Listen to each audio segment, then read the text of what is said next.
In this video, we're going to be going over contrast training, and we're going to list out 3 pairings that you can use to increase your strength and your power output as an athlete.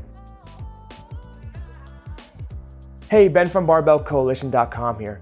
So for athletes, being fast and explosive is going to be super important for success in almost any sport. A well-designed training program will have aspects of, yes, maximum strength, where we're in the gym pushing heavy weights as much as possible, but it'll also have aspects of high velocity training where we're performing plyometric movements so we can turn those strength gains into athletic power. But the way a training program is organized is going to be massively important. So it's not just about taking a bunch of exercises that we think we should be doing and putting them in a bowl and shaking it up and then putting them in some random order. We want to have some kind of organization when it comes to approaching a training program, because there's a lot of fancy exercises out there, but that doesn't mean that you as an athlete need to be doing every single one that you can find. You need to be looking at your sport and then figure out what exercises that you could be doing in the gym that will transfer best to performance in that sport. This brings us to contrast training.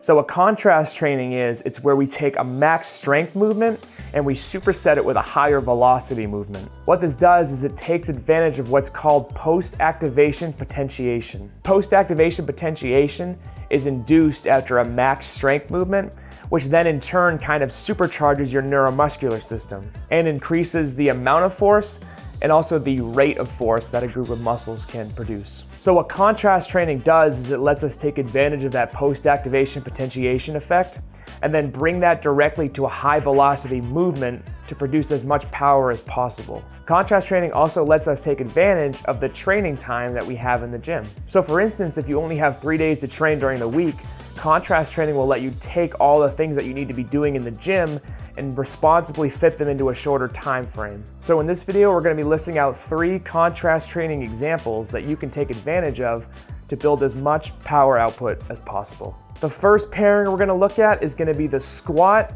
and the vertical jump. So to get the full effect of contrast training, we want to make sure that the exercises we're pairing together have joint angles that mimic one another. So we're going to start out with our heavy squats. This can be back squats or front squats, but we want to make sure that we're working in about the 1 to 5 rep range at about 80 to 90% of our 1 rep max. So with our heavy squats that we just did, we've now turned on that post-activation potentiation in our quads, our glutes, and our hamstrings. Then we're immediately going to take advantage of that effect and transition over to some explosive seated box jumps, trying to get as high as possible on every jump. This is a classic pairing, and it's going to add massive gains to your vertical jump.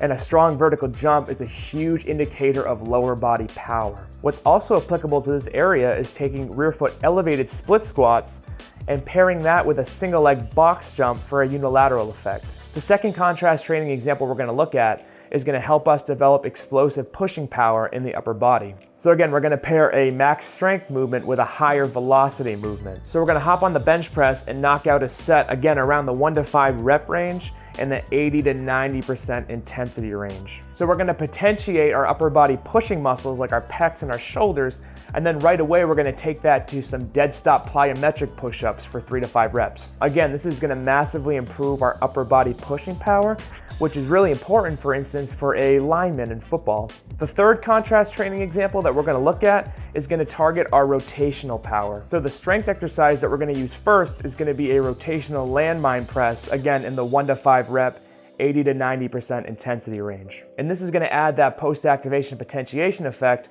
to our rotational muscles in our core. From there, right away, we're going to grab a medicine ball and we're going to do 3 to 5 strong rotational scoop tosses on each side. And having the ability to produce quick amounts of force in the rotational plane is going to be super important for sports like tennis, hockey, baseball, golf. Now these are just 3 examples that you can use when it comes to contrast training. These 3 pairings aren't the only ones that you can use. The biggest takeaway when it comes to creating contrast training pairings for yourself is going to be to find max strength movements that mimic the joint angles of high velocity movements and then pairing those together. And when it comes to doing your high velocity movement, intent is going to be key. So it's not about cardio.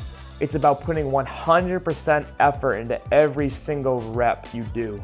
If you liked the video, go ahead and hit the like button down below. If you know someone who could benefit from this information, consider sharing the video.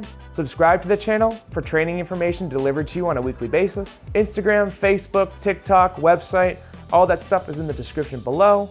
Thank you for watching.